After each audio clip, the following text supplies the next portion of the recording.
Hello and welcome to Arcade Couch, the best place to chill your friends and get your game goodness each and every Monday. And my name's Dylan Blight. And joining me on the couch this week, Ashley Hobley. Hey Dylan, excited to be here in a completely human-made podcast. Also, Kieran Marchant. Like, is it really? Are we really?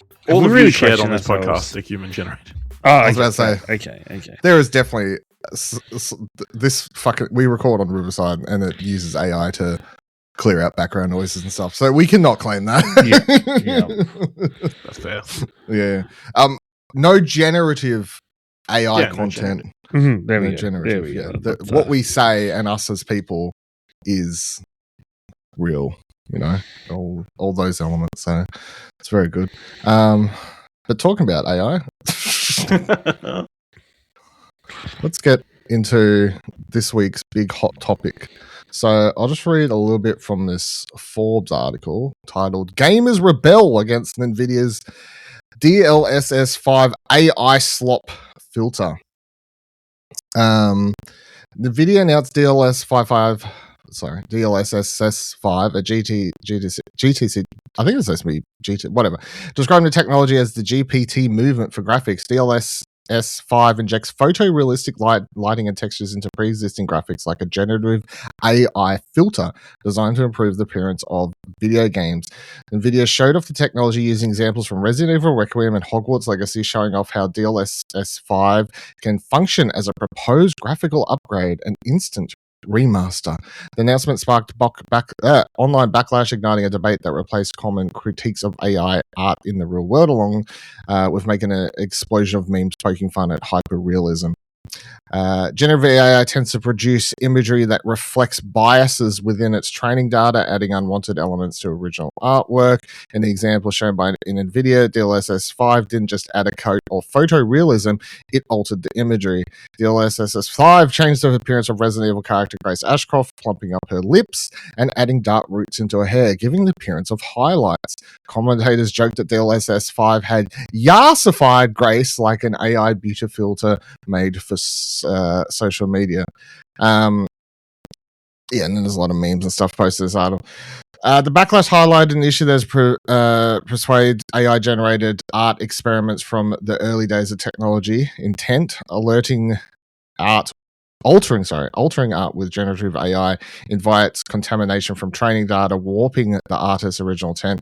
For NVIDIA's announcement, DLSS 5 imposed photorealism on everything, regardless of graphical style. Photorealism is one style among many, not the goal of the artistic process. Even bad graphics can be appreciated as a failed attempt to make something work.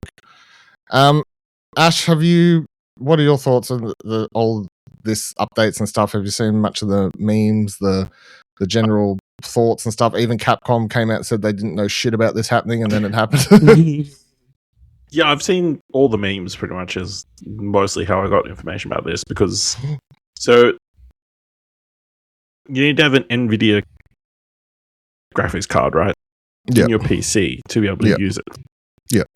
And nobody can buy graphic cards anymore because they're so expensive and they're all being used in AI data centers. Well, people can still buy graphics cards. It's just the price has gone up. RAM's the number one thing that you can't, is the biggest problem. So really, this is going to affect could affect a very tiny portion of the audience. Because I feel like NVIDIA is probably the most popular graphics card. It'd be only new graphics cards. They wouldn't work on the old ones, you'd assume. No, I think I looked at it's anything from like, I don't know, mid-2000s or some shit. But then you also have to turn it on.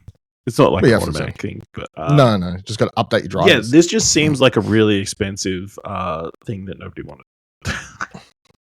I mean, the only positive I've seen is people like, oh, the backgrounds and that kind of stuff, they look really good now. Like, the thing is, though, doesn't matter. Resident Evil 9 looks great as it is. Like, even like the opening section that they are using to reference this, where it is Grace walking through the city. Like, even that flicking between first person and third person for that is absolutely fantastic. So I don't understand why this is even required, or why it's not like it's improving something that's already bad looking or anything like that. It's just creating a problem where there wasn't one. Yeah. Or trying to create a need where there wasn't one. You know? Well, there was technically a need for like the super cringy man bros who don't want to play as any female characters unless they look like a supermodel. So this is for them, I guess. But 99.9% of people are going to be fine. What are your other thoughts, Kieran? I feel like in lots of ways, I feel like it is a challenge of the GPU space that it is, especially for NVIDIA and for AMD, and not so much AMD, but especially for NVIDIA, and because in the current climate where RAM prices have blown out so much, they're having to turn to other ways to get the most out of their graphics cards. We're looking at the moment where it's very likely we're not going to see a large jump in graphics cards for at least maybe 2 years. Just based off the pure, NVIDIA's turned around to their marketing team and said, hey, just, back off a little bit. Let's just take the break on marketing at the moment, because we don't really need to market in terms of just the climate of where they're at, is where the market is in general. So to see them do things like this, I think is understandable when they're trying to get the most out of what they currently have and what avenues they can try and explore to push things still. But at the same time, I think it's should be seen as a good thing. Like I still think we've got so many within the gaming space. We've got so much room still to progress. Like for me, it feels like developers, like even when we talk about console gaming, I feel like developers have barely tapped into the potential of the Xbox Series X and the PS5, but we're already hearing talk of the PS6, and we're already hearing talk of what's next. And it's like, well, fuck, we're not really reaching the heights of what can be done with the current platforms, let alone should be looking at what's next.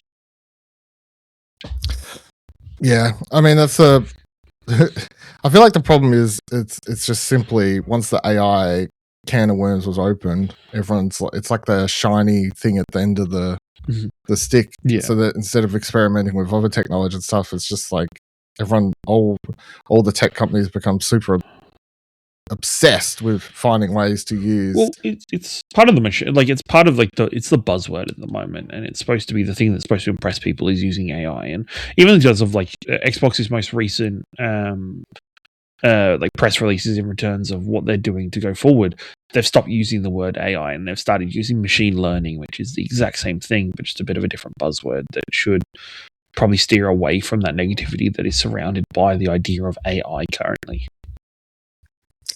Yeah, I mean, I guess people like we've talked about before how technically we've had different sorts of AI in things always. It's just now that whenever people say AI now, they think of very specific, like the machine in the system thinking rather than some algorithmic thing.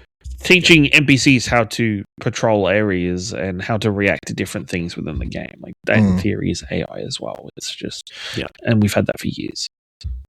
Because even like PS5's recent update to PSSR on the PS5 Pro, that's a AI upscaling system, but it's not trained to do what this NVIDIA thing's doing, which is alter the art form. It runs in a similar system to I can't remember the name of it on computers now. NVIDIA DLSS? Like just the normal base. Yeah, the normal deals. Yeah, so it runs in a normal sort of thing where it uses AI technology to create higher resolutions of what's already there and produce overall better mix between achieving frame rates and giving you still good resolution, which is fine. And we've had that technology on PC for years now, and it's very good.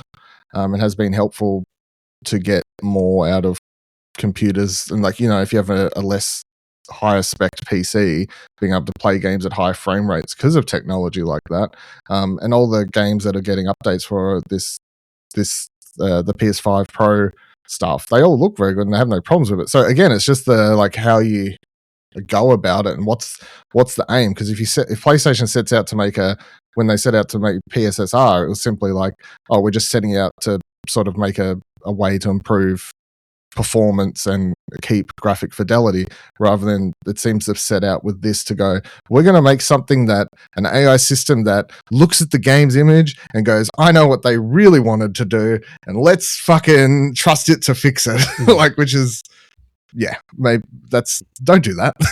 No.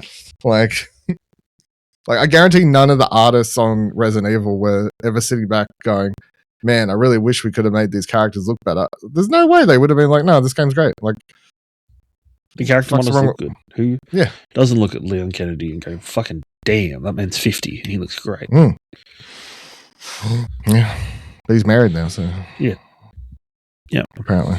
To who? We'll find out. That's exactly. DLCs, yeah.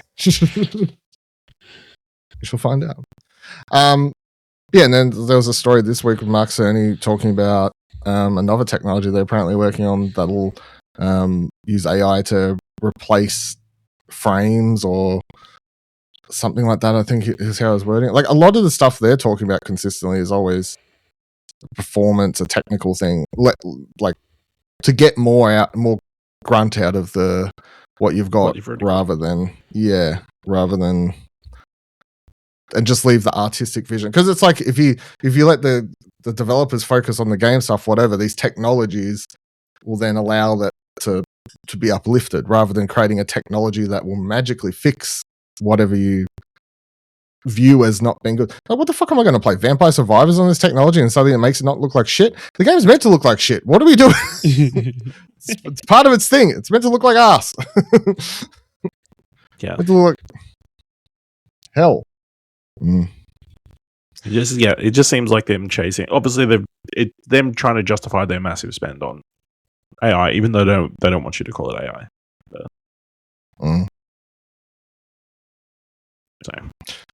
So it's saying here, it's like, I was trying to see who this was, but I can't. Just someone saying that some game developer. I was trying to find the name, but I couldn't. Anyway, said if DLSS 5 was shown as next gen hardware, revealed not AI, you guys would all be going nuts. I don't think so. That's because the problem is that no one's complaining about what the technology is doing for the backgrounds and the. It's the fact it's changing character models. It's changing character models, yeah. So I think that's a real thing. All right. So let's. I put this in a specific order. So it makes some sort of turnaround sense here. So Ubisoft has reportedly shrunk Tom Clancy's studio Red Storm Entertainment, laying off 105 staff. Red Storm Entertainment, the storied game development studio behind the Ghost Recon game series, has been shifted to tech support role by Ubisoft. As a result, 105 developers have lost their job. According to VGC, the news was broken internally at Ubisoft and will see Red Storm Entertainment continue as a global IT and Snowdrop support studio. As such, all game development has been redundant. The North Carolina studio was founded in 1996 and first adapted the Tom Clancy novels into a number of military games, including Tom Clancy's Politica? What? And Tom Clancy's Rainbow Six. The last published game was Assassin's Creed Nexus VR, released in 2023. Since then, has also worked on Tom Clancy's The Division Heartland, which was cancelled in 2024. Acquired by Ubisoft in 2000, the studio continues working, creating adaptations and expansions to Tom Clancy's franchise, including Tom Clancy's Ghost Recon and Ghost Recon Advanced Warfighter. It also assists in development of several Far Cry games on its run. So, I don't think we're getting goggles down, green lights anytime soon. Is that the studio working on it? Well, we don't know who the fuck was working on an actual Splinter Cell game, if the Splinter Cell game ever actually existed. But I think if anyone was ever going to be working on a Splinter Cell game, it was probably the studio that was doing the rest of the Tom Clancy games. Well, this studio didn't do the last Ghost Recon game. That was done by the Paris team. So, yeah, but unless you wanted to. That was because it was a big more of the multiplayer persistent online thing. Is that what we ever wanted for a Splinter Cell game? A persistent online, whatever it takes. No, I think if we're going to get some live service Tom Clancy, maybe just leave him there. The thing was as well though is that like Splinter Cell, like the last couple of Splinter Cell games were all really fucking good and really fucking solid games. Like they were like Splinter Cell Conviction, and I can't remember the name of the one that came after it. Something Black. Blacklist. I thought Blacklist was before Conviction. Okay, it could be. I can't remember what order. I can't remember what order, but the last two were absolutely fantastic. So, it's always, as we have commonly made the joke on this, for years, we have been begging them to do something with Splinter Cell. I think it is a franchise and a property that deserves to be done something. And I'm always at the point where I kind of wish a different studio got their hand, and a different publisher in general got their hands on the Tom Clancy library and the whole set of IPs. Mm. It feels a bit like, it feels like that period of time where Star Wars was stuck in Disney jail. Was stuck in EA jail, apologies. Is like the moment it got away from that, we started getting really good IPs from multiple different places. I feel like and wish that Tom Clancy got the same opportunities. I wonder how the rights work for Tom Clancy thing. They just don't own every one of his books and franchises in the name. I don't actually know. But they would own all the ones that matter. Yeah, so Ubisoft Toronto is currently working on the Tom Clancy Splinter Cell remake. We don't want a remake. And they previously did Far Cry 6, Far Cry 5, and they're the team that did Blacklist. If it was a remake on par with the Resident Evil 2 remake, a Resident Evil 4 remake, where it's it is in premise the same game, but completely rebuilt, stripped down, and remade, that'd be awesome. If it was a remake that then branches off into its own franchise, or to not its own franchise, but its own line within the franchise, I think that'd be great. Well, all I'll say is this. Ubisoft doesn't have a good track record for games it's remaking coming out, so... Hey, Black Flag, yo. Black Flag, it's coming. That'll be the one. One time, just because Prince of Persia.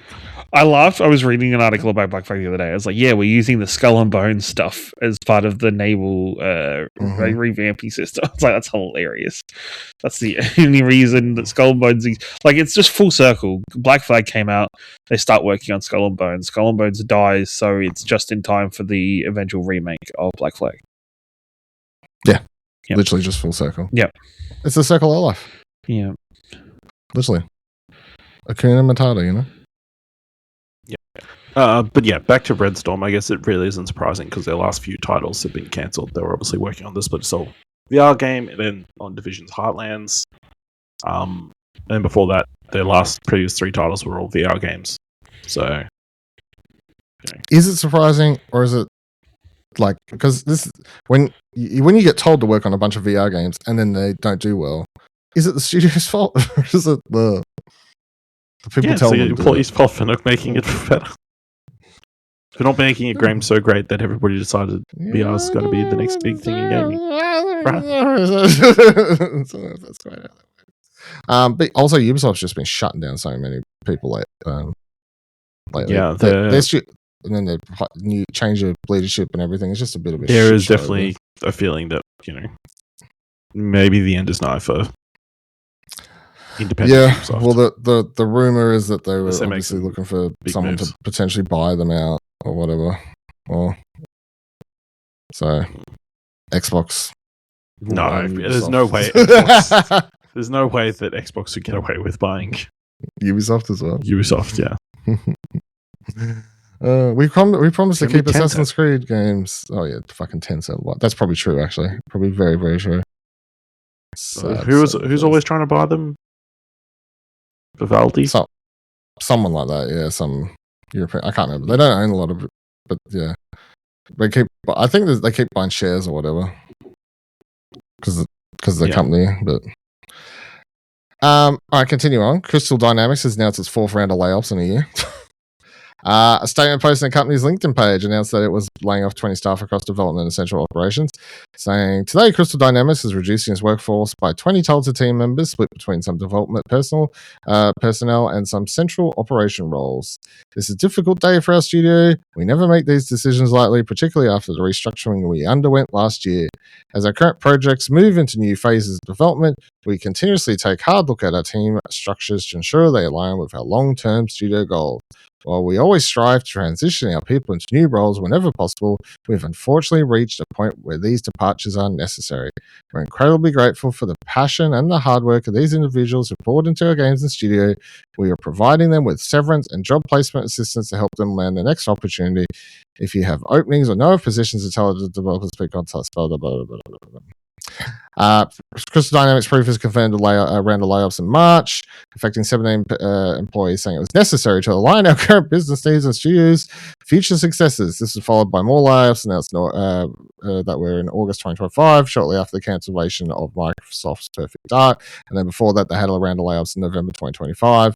That time, it affected 30 staff because it was of its intention to restructure the company and business for our next generation. What the fuck's going on over there? They're working on two Tomb Raider games. One that's the 14th millionth remake of the first game, which I already talked about how much I love that. And then a new game. So they're doing stuff. Obviously, they had the whole shake around with them being sold out and then brought up by fuck, who owns them now?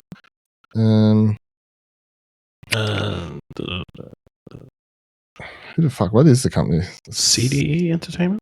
Embracer. Yes. There we go. Yeah, Embracer Group. Yeah, part of like same heads of THQ Nordic and shit like that. Mm-hmm. Yeah, so I don't know what the fuck's going on there, but they like it's just you cannot every 6 to 8 weeks say, oh, unfortunately we've had to make some decisions to do restructuring. It's like if you do that every time, maybe you're just playing. You're making up as you go along, I feel, at that point. Like you can't let 30 people go and be like, this is necessary restructuring for our company to succeed. And then a month later be like, this is, we need 20 more than necessary to, and then 8 weeks later, necessary to restructure. So you should have fired them all at once? Well, you know what? Probably, yeah. If you're gonna maybe it would seem less fucking. I feel like maybe it's just people trying to be thinking that they have a certain plan to quell whatever financial problems the company's having, and then after that initial burst, and then he goes, "Oh wait, fuck, no, we're not actually. This isn't working. We need to cut more." I think it's just indecisive leadership, realistically, and trying to. It's such a hard, like, as the industry in general is so pronounced in making cuts and layoffs in recent years. It would be hard as a CEO to be like, fuck, I don't want to be another studio that's having to make deep cuts. And then you try and half-ass it, you try and make minimal cuts, and then you realize that isn't enough, we should have made more. I mean, my counter to all this whole time is all these big studios, all the big company CEOs, just don't take a bonus for a year. Maybe just take a slight pay cut. I don't know. You know, they're all paid shit tons of money. See the type of these people need that bonus to get by. Yeah, I'm sure they do to buy their. How are they going to survive without their extra $2.3 million? Yeah, in this economy, Dylan, they don't go shopping. They have maids and stuff that do that shit. I guarantee none of these people go to the supermarket. Wow, that's very. I know what's the word for classes. I don't know. Yeah, very classes. Yeah, I'm classes to the elite, to the 1%. Damn right, I am. Some of them use food delivery services. Oh yeah, I bet you they don't fucking tip though. And cleaning bots. Bet you they don't tip, motherfuckers. All right, let's get some same topic, better news. In an industry beset by layoffs and crunch, Japanese publisher Atlas is raising salaries and working to reduce fixed overtime. Let's talk about a good version of this story. Whoa, a Japanese company? What the hell? What are we? What's going on? What the hell?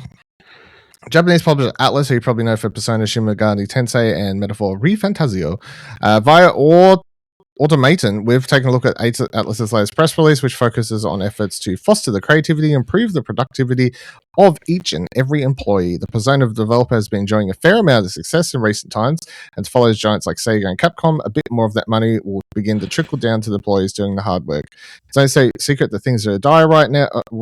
Dire worldwide right now, and Japan has been struggling a bit with the cost of living and basic resources in recent years, which partially explains the bump to salaries. Successful enough video game companies are trying to push. The shocker is how Asian developers are doubling down on staff retention and paying attention to the value of having experienced workers accelerate new game projects, which has resulted in certain franchises putting out new entries at rapid pace, especially when compared to the general slowness of Western AAA game development.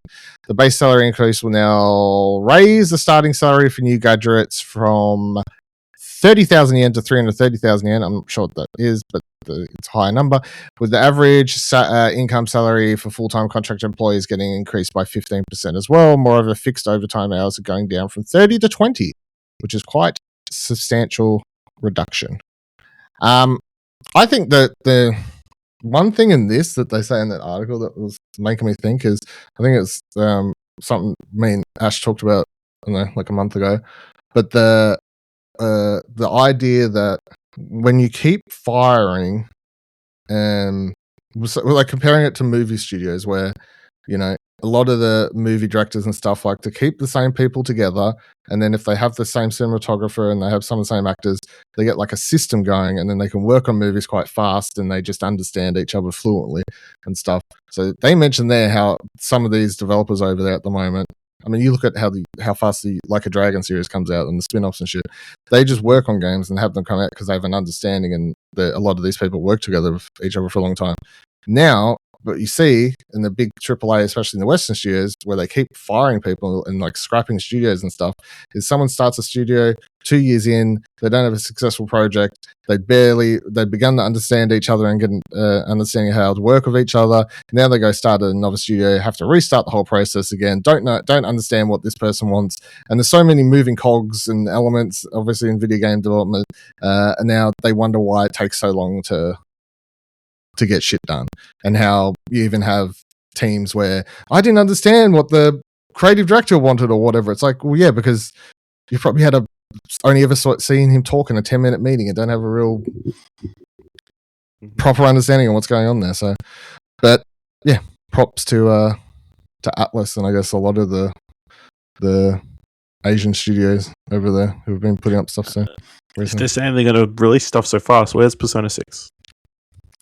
Well, they're working on that Persona 4. Well, surely if they're increasing everybody's wage, they're pretty confident that they're going to have something.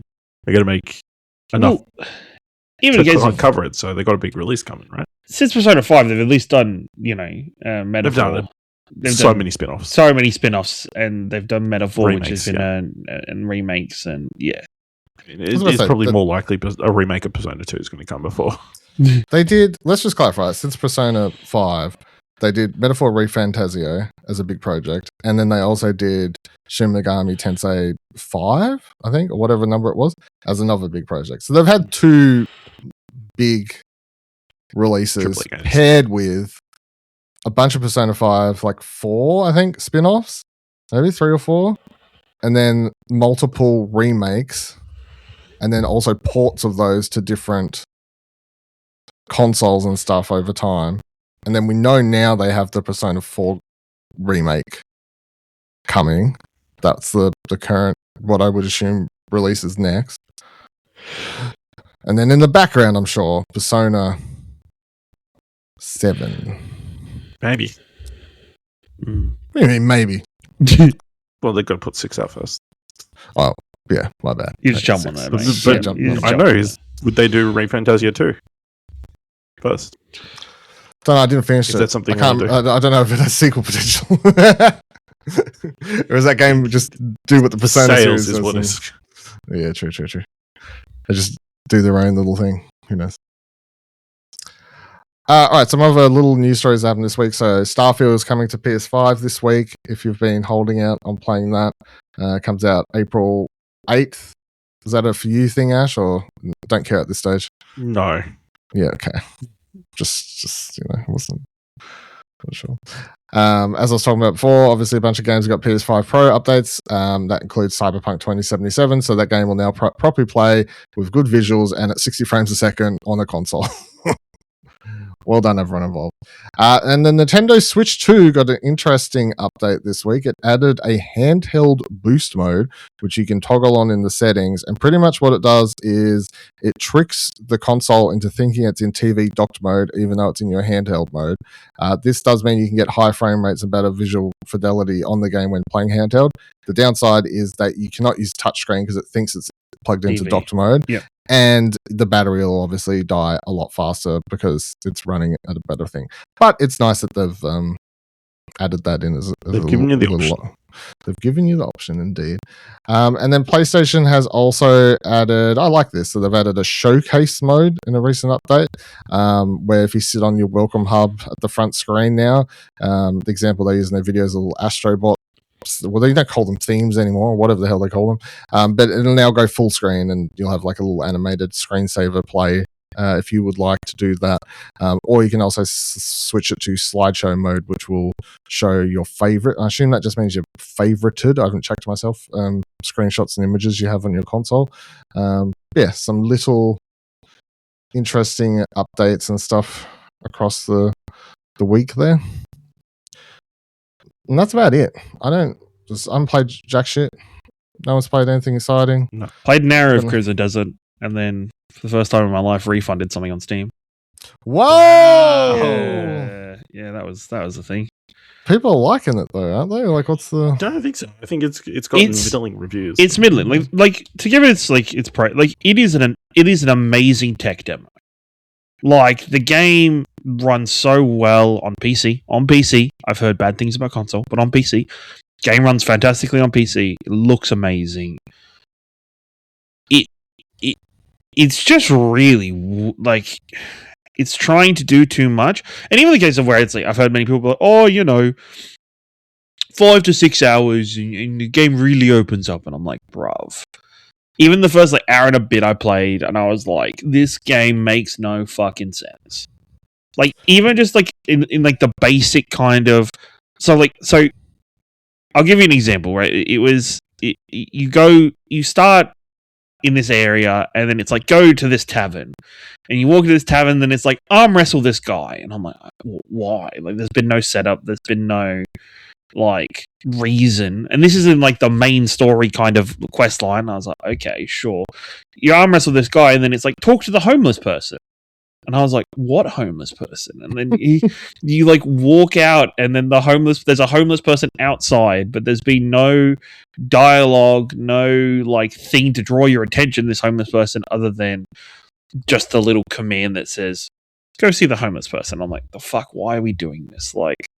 What is going on? And it just continues like that, where stuff is just not structured very well, and it's just poorly written. I've heard that there is aspects where it is really well written, but if the onboarding process is so janky and weird and not quite well put together, and then I sat there and I was like, well, I'm definitely not going to have the time to put into this. Then I'm reading about there's more and more Gen AI assets are popping up throughout the game for people that are playing and that they're finding. And I was like, oh, well, that's a bit shit. And that hasn't been, once again, developers not mentioned that use whatsoever anywhere. And then turn around and just, I'm just going to get a refund on this. It's it's $110 that I could be better spent either saving for something else or spending elsewhere on Steam. So. I'm having much more fun with Slay the Spire 2, which is $30. So, there we go. Yeah, now we're talking. Yeah, 100%. Right. Support that indie devs. You know where I want to be 5 to 6 hours in a game? Where? Near the fucking end. As long as 5 to 6 hours, it gets better. 5 to 6 hours, I better be heading towards the credits. Also, annoying thing, a game that has a heap of systems, like endless systems of crafting, inventory management, bits and pieces, and it is built to be like a big open world RPG, and it's optimized for controller, and that has even has a pop-up when you open the game on PC. Hey, it's recommended you play this with a controller. I'm like, why? Like there's so much inventory management and crafting and doing various systems that I'm like, this would just make sense if it was a mouse and keyboard. Why are we not doing this. I think it's a, you know, from everything I've read and everything I've seen, it, for some people it is like it's a fantastic game. It's an experience and it's amazing. It just didn't hit for me, and I think it was just a bit rough. Rough. I just remembered, I should quickly run down this because I only published it before recording. I forgot to put the notes. Anyway, I did the April, what video games are coming in April. So I'll read through that now quickly. Please grab your pen and paper and take note of which ones you would like to play this month, everyone. So April 2nd, Darwin's Paradox comes out. That's the octopus game that trolled everyone and thought it was Metal Gear, but it's not. Then Fishbowl comes out on the same day as well. That's an exciting indie that's been in a lot of wholesome drug showcases. Clean the Earth. I saw this game on Steam, added it to the list. It's a co-op game where you can go around with friends and clean up the Earth. It seems like the opposite of all the Power Wash games. Well, I guess it's the same sort of thing, but it's like same sort of vibe, I guess, just like cleaning up. How is it the opposite? I know. I was like, in my head, I was like, you're blowing shit out, but I'm like, you're not really blowing shit out. You just, I don't know. But April 3rd, all you Jesus Christ fans get pumped because I Am Jesus Christ is finally out. Look forward to that with the, heal people, whatever Jesus does. April 4th, before comes April 6th, Vampire the Legacy. What? I thought I saw the other day there's like another Jesus Christ simulator coming. No, this is the one that they've been teasing for like 5 years at this point and stuff like that. All I know is that it's like 3 people worked on it. All of the voice acting is all AI, which isn't really surprising. And whatever. It just looks like this one that I saw.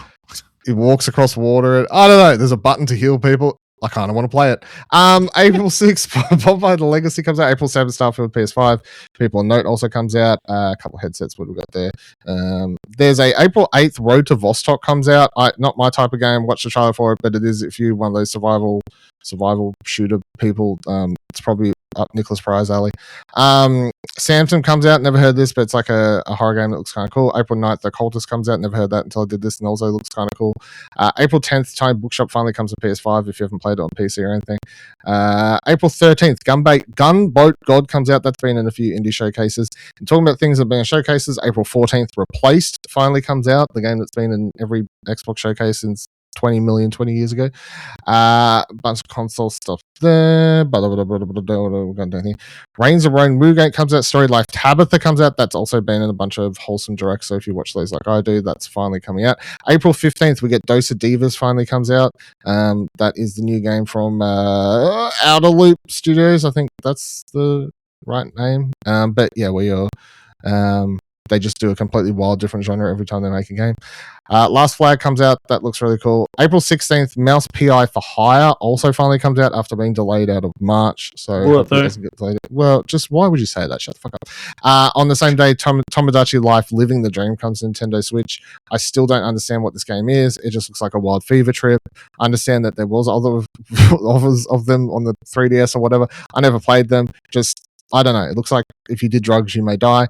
There's another game coming out the same day called Cleaning Up, which is another game about cleaning up the Earth, although very different, not co-op. So there's a thematic thing going on here. Opus Prism Peak comes out. Very like anime-inspired photography, narrative-driven adventure game. That's been in like the wholesome directs and stuff. That looks very cool. April 17th, Shantytown comes out alongside Cthulhu, the Cosmic Abyss, which I hadn't seen until I put this together, but it just looks like a sort of generic Cthulhu type game, which might be okay. Gecko Gods comes out. That game's been in development for a very long time. It's finally coming out, but the game in which you play is a little gecko, and it's like a, I don't know, throwback PS2 era platforming sort of thing. Looks cute and fun. April 21st, Jay and Silent Bob Chronic Blunt Punch comes out. I believe this is the second Jay and Silent Bob. The game, unless I missed one, some came out years ago. April 22nd, Tides of Tomorrow comes out, the new game from the team behind Road 96.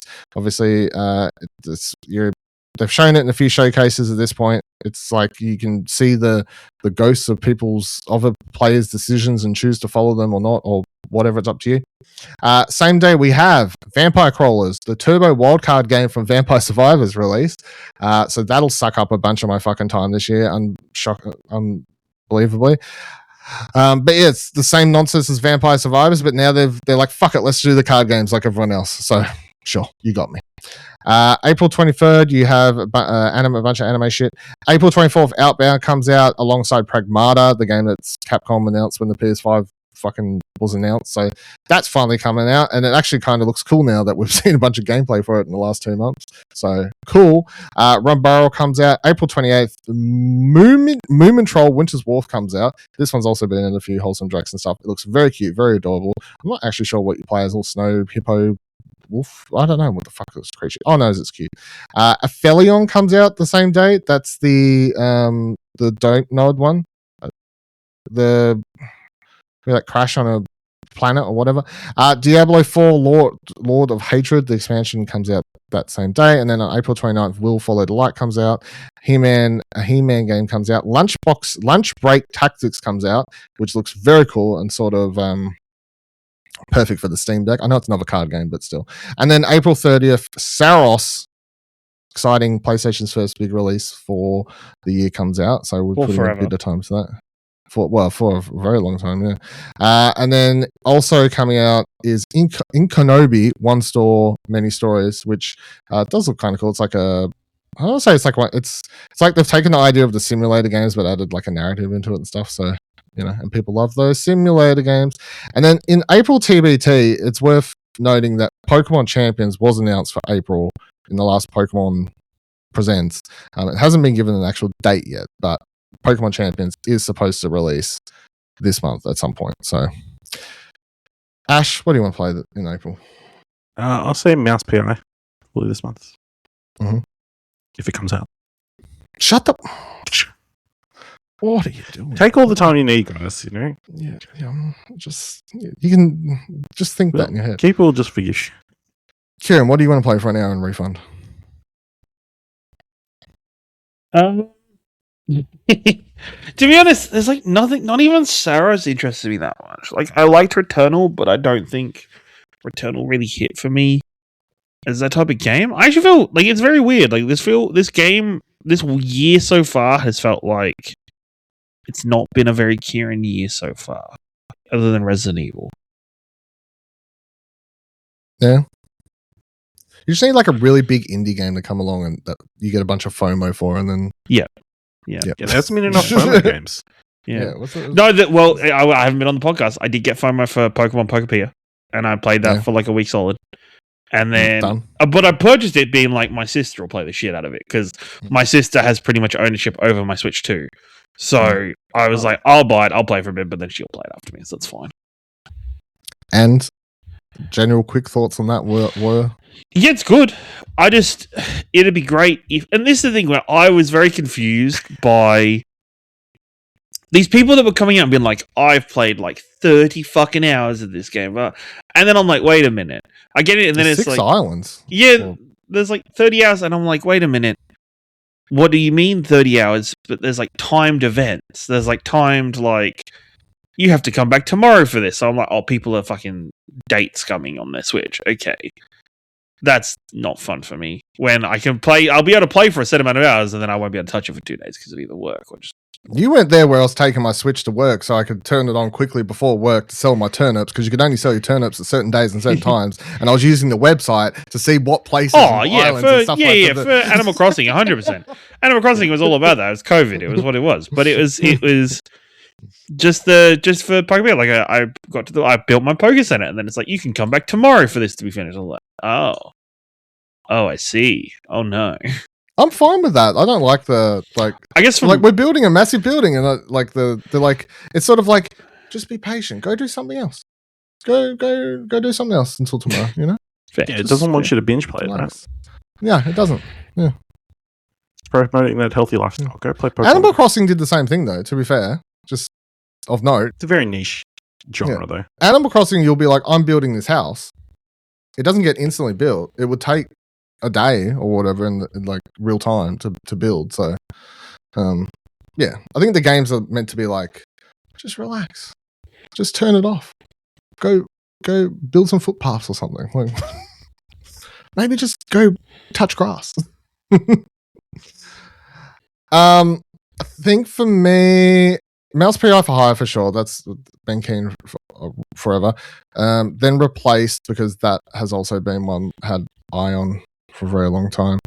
And then Vampire Survivors, whatever the full title of that is again. But I spent way too much time playing Vampire Survivors to not assume that this game is going to be as good and be as well supported as that one was. So I will say I did play the demo during Steam Next Fest. It's a bit slower, would be my major criticism. You know what I mean? I mean, just because you have to play the cards each time, and you have to wait for the animations for the cards to play each time. Yeah, but you might be able to turn it off, speed it up, maybe. I mean, you can press like a ×2, ×4 thing. That maybe like opens up once you're past like the first few levels or whatever. Yeah. But yeah, it just felt. I mean, when you first start playing Vampire Survivors, you think it's slow. And then you're 15 minutes into a run. Away, so I mean, you lose time in Vampire Survivors that you didn't realize you spent. So yeah, only because I die and I get really angry and I just click restart straight away, forgetting about whatever the hell else I was supposed to do during my time. I played so much of that game on Xbox, then when I put it on PlayStation, then I went and got all the trophies. I was like, fuck. Goddamn Vampire Survivors. All right, that'll do it for this week's episode of Arcade Couch. So let us know any comments, questions, concerns about anything we discussed this week on the show. Send us something to discuss next week by heading to explosionnetwork.com/follow. You can find all of our social links over there. And if you like the show and want to support the podcast and the website, head on over to explosionnetwork.com/support. And we'll see you here same time, same couch next week.